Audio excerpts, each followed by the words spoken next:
नमस्कार, दिल्ली न्यूज में आपका बहुत बहुत स्वागत है। चलिए देखते हैं आज की 15 फटाफट बड़ी खबरों को। मनीष सिसोदिया की जमानत याचिका पर 29 जुलाई को होगी सुनवाई। सुप्रीम कोर्ट दिल्ली आबकारी नीति में कथित घोटाले से जुड़े भ्रष्टाचार और धन शोधन के मामलों में आम आदमी पार्टी के नेता मनीष सिसोदिया की जमानत देने का अनुरोध करने वाली याचिकाओं पर सुनवाई करने के लिए सहमत हो गया। न्यायमूर्ति बीआर गवई की अध्यक्षता वाली पीठ ने सिसोदिया की याचिकाओं पर केंद्रीय अन्वेषण ब्यूरो और प्रवर्तन निदेशालय से जवाब मांगा और मामले पर अगली सुनवाई के लिए 29 जुलाई की तारीख तय कर दी। पीठ में न्यायमूर्ति संजय करोल और न्यायमूर्ति के वी विश्वनाथन भी शामिल हैं। आपको ऑफिस स्पेस देने के मुद्दे पर केंद्र को 25 तक लेना होगा फैसला। दिल्ली हाईकोर्ट ने केंद्र सरकार से कहा है कि वह आम आदमी पार्टी को उसके ऑफिसों के लिए जगह आवंटित करने के मुद्दे पर 25 जुलाई तक फैसला ले। 5 जून को हाईकोर्ट ने राष्ट्रीय पार्टी का दर्जा हासिल कर चुकी आपके अनुरोध पर विचार के लिए केंद्र को 6 हफ्तों का समय दिया था। आवास और शहरी मामलों के मंत्रालय के स्टेट डायरेक्टोरेट ने हाईकोर्ट के निर्देश का पालन करने के लिए 4 और हफ्तों का समय मांगा। निदेशालय ने कहा कि वह सांसदों का आवास आवंटित करने के भारी काम में व्यस्त हैं। अभी जेल में ही रहेंगे केजरीवाल। दिल्ली हाईकोर्ट 29 जुलाई को करेगा जमानत पर सुनवाई। दिल्ली आबकारी नीति घोटाले से जुड़े भ्रष्टाचार मामले में सीबीआई द्वारा गिरफ्तारी व रिमांड आदेश को चुनौती देने वाली मुख्यमंत्री अरविंद केजरीवाल की याचिका पर दिल्ली हाईकोर्ट में बुधवार को सुनवाई हुई। अरविंद केजरीवाल की तरफ से पेश हुए वरिष्ठ अधिवक्ता अभिषेक मनु सिंघवी ने कोर्ट में जिरह के दौरान केजरीवाल की जमानत को लेकर पाकिस्तान के पूर्व प्रधानमंत्री इमरान खान का जिक्र किया है। अदालत ने बुधवार को गिरफ्तारी पर निर्णय सुरक्षित रखा और केजरीवाल की जमानत याचिका पर सुनवाई के लिए 29 जुलाई की तारीख तय की है।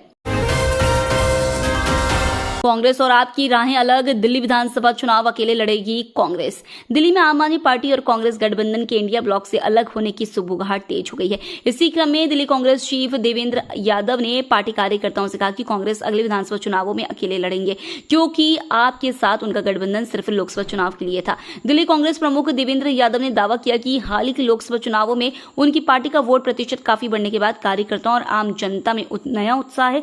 पार्टी आगामी दिल्ली विधानसभा चुनावों में बेहतर प्रदर्शन करेंगी, क्योंकि लोग अब बदलाव की तलाश कर रहे हैं। अब बदल जाएगी दिल्ली पुलिस की यूनिफॉर्म। कार्गो टी शर्ट वाली वर्दी में दिखेंगे जवान। अब आपको आपकी दिल्ली पुलिस कार्गो और टी शर्ट पहने दिखेगी। जहां जल्द दिल्ली पुलिस की वर्दी में बदलाव होने जा रहा है। इसे लेकर एक डिस्ट्रिक्ट में ट्रायल भी शुरू हो गया है। एक वरिष्ठ पुलिस अधिकारी ने भी इसकी पुष्टि की। साथ ही उन्होंने बताया कि वर्दी का रंग तो खाकी ही रहेगा, मगर उसका कपड़ा, डिजाइन आदि सब बदल जाएगा। कई सारे सैंपल आए हुए हैं। एक सैंपल को लेकर ट्रायल भी किया जा रहा है। फिलहाल सेंट्रल डिस्ट्रिक्ट में कार्गो टी शर्ट वाली वर्दी का ट्रायल शुरू कर दिया गया है।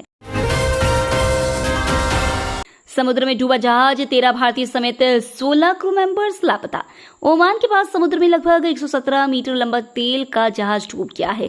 इस जहाज पर कुल 16 लोग सवार थे, जिनमें से 13 भारतीय और 3 श्रीलंकाई नागरिक हैं और सभी लापता हैं। बताया जा रहा है कि यह जहाज यमन की ओर जा रहा था, तभी दुकम बंदरगाह के पास पलट गया। समुद्री सुरक्षा केंद्र ने बताया है कि राहत बचाव के लिए जरूरी दिशा निर्देशों के मुताबिक छानबीन शुरू कर दी गई है।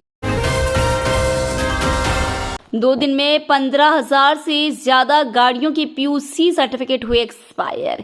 पोल्यूशन जांच केंद्रों की हड़ताल के चलते दिल्ली में पिछले 2 दिनों में हजारों गाड़ियों के पीयूसी एक्सपायर हो चुके हैं और उनमें से ज्यादातर गाड़ियां अब बिना पीयूसी के ही सड़कों पर चल रही हैं। वहीं कई लोग 10,000 रुपए का चालान कटने के डर से गाड़ी ही नहीं निकाल पा रहे हैं।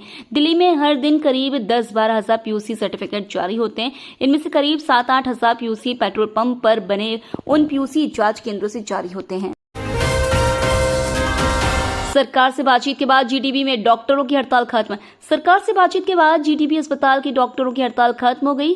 इससे पहले अस्पताल में मरीज की हत्या के विरोध में रेजिडेंट डॉक्टर्स एसोसिएशन दूसरे दिन भी हड़ताल पर रहे। सुरक्षा की मांग को लेकर अस्पताल परिसर में विरोध प्रदर्शन किया। डॉक्टरों ने कहा कि जब तक अस्पताल में सुरक्षा के पुख्ता इंतजाम नहीं होते, हमारा विरोध प्रदर्शन ऐसे ही जारी रहेगा। वहीं डॉक्टरों के प्रदर्शन के कारण मरीजों को परेशानी हुई। कई मरीज परेशान होकर वापस भी लौट गए। दिल्ली में पेट्रोल डीलर्स और सरकार के बीच तीसरे दिन भी टकराव जारी। दिल्ली सरकार ने हाल ही में पोल्यूशन अंडर कंट्रोल सर्टिफिकेट बनवाने का चार्ज बढ़ा दिया था। इससे लेकर पेट्रोल डीलरों और सरकार के बीच खींचतान चल रही है। पेट्रोल डीलर्स 3 दिन से हड़ताल कर रहे हैं, लेकिन अब तक विवाद का कोई हल नहीं निकला है। सरकार ने भले ही रेट बढ़ा दिए हों, लेकिन डीलर्स को ये बढ़ोतरी नाकाफी लगती है। All India petroleum dealers association के अध्यक्ष अजय बंसल का कहना है कि मिनिस्टर के साथ मीटिंग में बढ़े हुए नाकाफी रेट का डिस्कशन होगा। जीटीबी में मरीज की हत्या के बाद भी अस्पतालों की सुरक्षा व्यवस्था लचर। पूर्वी दिल्ली स्थित जीटीबी अस्पताल में मरीज की दिन दहाड़े हत्या की 48 घंटे बाद भी राजधानी के अस्पतालों की सुरक्षा व्यवस्था पुख्ता नहीं दिखी। अधिकतर अस्पतालों के गेट पर मेटल डिटेक्टर नहीं दिखा, सिर्फ सुरक्षा गार्ड डंडा फटकारते नजर आए। अस्पताल के प्रवेश गेट पर किसी भी जांच नहीं की गई। जीटीबी को छोड़कर किसी भी अस्पताल में गेट व गार्ड के हाथ में मेटल डिटेक्टर नहीं दिखा।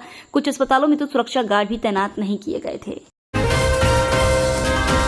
यशस्वी जायसवाल ने आईसीसी रैंकिंग में मारा तगड़ा उछाल, शुभमन गिल ने भी काटा गदर।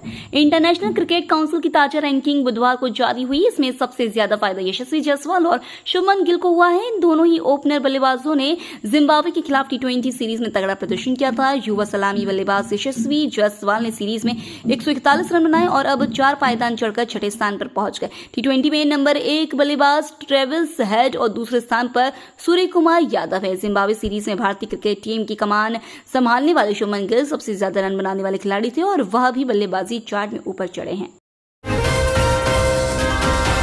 इंटरनेशनल पैसेंजर्स के लिए मेट्रो स्टेशन पर शुरू हुई चेक इन और बैगेज ड्रॉप।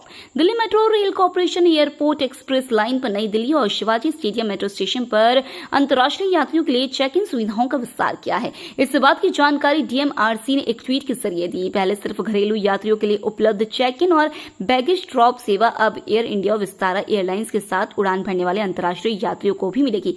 डीएमआरसी के मुताबिक इस पहल का उद्देश्य यात्रियों की सुविधा को बढ़ाना और इंदिरा गांधी अंतर्राष्ट्रीय हवाई अड्डे से प्रस्थान करने वाली अंतर्राष्ट्रीय उड़ानों के लिए यात्रा प्रक्रियाओं को सुविधाजनक बनाना है। सीसीटीवी फुटेज में दिखा दिल्ली में खुजली गैंग की करतूत, पल भर में बैग गायब। उत्तर दिल्ली जिले की स्पेशल स्टाफ और सदर थाना पुलिस ने खुजली गैंग के 2 सदस्यों को गिरफ्तार किया है। वायरल वीडियो के आधार पर पुलिस ने कार्रवाई करते हुए दोनों आरोपियों को पकड़ा है। ये आरोपी किसी के शरीर पर सफेद पाउडर डालने के बाद उसका ध्यान भटकाकर लूटपाट और झपटमारी की वारदात को अंजाम देते थे। पुलिस ने यह कार्रवाई सदर इलाके के एक वीडियो वायरल होने के बाद की। पुलिस स्वतः संज्ञान लेकर आरोपियों तक पहुंची। अभी तक पुलिस को इस मामले में कोई शिकायत नहीं मिली है। फिलहाल पुलिस दोनों आरोपियों से पूछताछ कर रही है। नीलाम होंगी सुकेश की 26 लग्जरी कारें, दिल्ली हाईकोर्ट ने साफ किया रास्ता। दिल्ली हाईकोर्ट ने 200 करोड़ रुपए की ठगी के आरोपी सुकेश चंद्रशेखर की पत्नी लीना पालोचा को झटका देते हुए याचिका को खारिज कर दिया। हाईकोर्ट ने सुकेश की महंगी लग्जरी कारों की नीलामी के लिए ईडी को परमिशन देने के निचली अदालत के आदेश को बरकरार रखते हुए कारों की नीलामी की अनुमति दे दी है। ये सभी 26 लग्जरी कारें सुकेश ने अपराध की आय से खरीदी थी। कोर्ट ने टिप्पणी की कि एक तय समय अवधि के बाद ये वाहन खराब हो जाएंगे, लिहाजा इनकी अभी नीलामी करना ही बेहतर होगा। घर में लगाएं तुलसी और लेमन ग्रास, डेंगू मलेरिया नहीं आएगा पास। जल जनित बीमारियां डेंगू, मलेरिया और चिकनगुनिया से बचने के लिए लेमन ग्रास, तुलसी, गेंदा, पुदीना, लेवेंडर के पौधों की मांग बढ़ गई है। दिल्ली की अलग अलग नर्सरियों में खास किस्म के औषधीय पौधों की बिक्री में 50% की बढ़ोतरी हुई है। इनमें लेमन ग्रास व सिट्रोनेला पौधों की मांग सबसे अधिक है। लोग इन्हें दिल्ली ही नहीं बल्कि हरियाणा, उत्तर प्रदेश से भी खरीदने पहुंच रहे हैं। विशेषज्ञों के मुताबिक यह पौधे प्राकृतिक मॉस्किटो रेपेलेंट होते हैं। इनसे निकलने वाली महक से मच्छर दूर भागते हैं। तो ये थी आज की बड़ी खबरें। डेली खबरों से अपडेट रहने के लिए चैनल को सब्सक्राइब करना बिल्कुल न भूलें। धन्यवाद।